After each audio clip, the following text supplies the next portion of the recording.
承欢记姚志明为何会搬进老洋房？奶奶的话道出他对承欢的算计。张培生对兴安里采取行动，让姚志明感到非常不满。作为回应，姚志明毫不犹豫地抢走了张培生的一个大单子，也就是环球高尔夫的项目。张培生对兴安里采取行动，让姚志明感到非常不满。作为回应，姚志明毫不犹豫地抢走了张培生的一个大单子，也就是环球高尔夫的项目。姚志明把奶奶的临终托付看得很重，他对张培生说：“麦承欢和兴安里，我都不会放手，我还要帮老总在国内市场上开疆拓土。”姚志明特别相信自己的实力，但他不知道，这样也把他的弱点暴露无遗了。张培生开始怀疑他和麦承欢之间的关系，并想利用这种怀疑来设陷阱。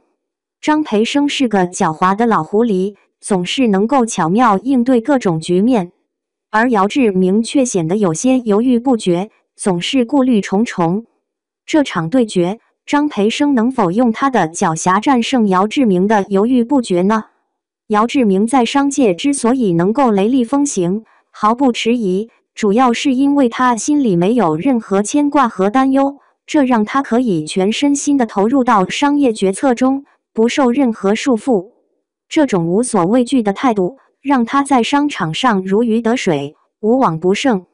张培生曾这样说道：“一旦人有了弱点，就像是站在了靶场上，等着别人来射中。”今天，姚志明像往常一样向老总汇报工作，但他察觉到张培生在背后搞小动作。老板则直接给了他一个任务，在1个月内解决兴安里的问题。虽然他试图把责任归咎于张培生的失误，希望能为自己争取到更多时间，但老总对他的能力深信不疑，并做出了最终决定，这让他陷入了困境，难以应对。姚志明心里明白，他想要事业和爱情两头都兼顾，但这得花时间。他和麦承欢好不容易建立起来的信任，绝对不能轻易毁掉。所以，对于兴安里和麦承欢这2个选择，他决定采取主动的策略，搬进老洋房。毕竟那里有麦承欢在啊，只要能把他骗回来，一切都值得。姚志明总是想要一举两得，想要同时实现2个目标。在构思兴安里未来的蓝图时，我不禁想起了奶奶的话。奶奶的鼻子好像捕捉到了什么不同寻常的气息，那是种之前从未感受过的味道。对了，我们叫它人情味。姚志明马上明白了奶奶的用意，他并不是想在已经很好的事情上再添一笔，而是想要弥补2人之间的遗憾。所以，兴安里的重建要由麦承欢全权负责，而他自己只能在一旁协助。奶奶希望麦承欢能够展现出自己的才华，亲手打造出一个属于他们2人的美好回忆。他决定放弃自己的原计划，转而用1个月的时间全力帮助麦承欢进步。他要把精力都放在帮助麦承欢上，让他在这段时间里有所成长。第2天一大早，姚志明就忙着搬进了那栋充满历史韵味的老洋房。他想要和麦家建立更亲密的关系，找到2人之间的共同点。更重要的是，他想方设法地讨好麦家的人，为了他们未来的爱情做好充分的准备。他希望通过这些努力，为他们的感情奠定坚实的基础。刚好撞上了麦承欢和刘婉玉吵架，这不，表现的机会不就来了吗？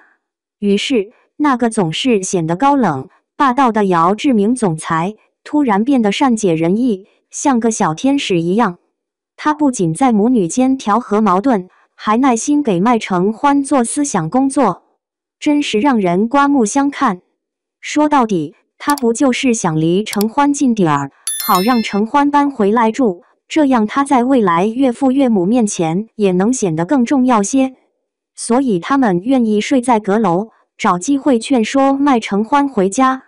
他们甚至说出了让流浪猫都感到震惊的话：谁说流浪猫就乐意一辈子流浪呢？你怎么能确定他们不喜欢有个家呢？猫心里暗暗想着，哼，搞得自己好像多了不起似的，有个家就了不起吗？赶紧滚远点吧！姚志明入住后一点也没闲着，他忙着准备早餐，购买新鲜的三文鱼，还手脚麻利地收拾屋子。他还向麦父请教，学习如何在婚姻中和谐相处。姚志明真是个能干又好学的人啊！总之，就是把未来的岳父岳母照顾得舒舒服服的，让他们感到特别满意。姚志明真正想要追求的是麦承欢，而兴安里只不过是他们之间相遇相识的一个平台而已。姚志明自从对麦承欢有了好感后，虽然使尽浑身解数想接近他，但每次和他对视时，眼神总是不由自主地躲闪。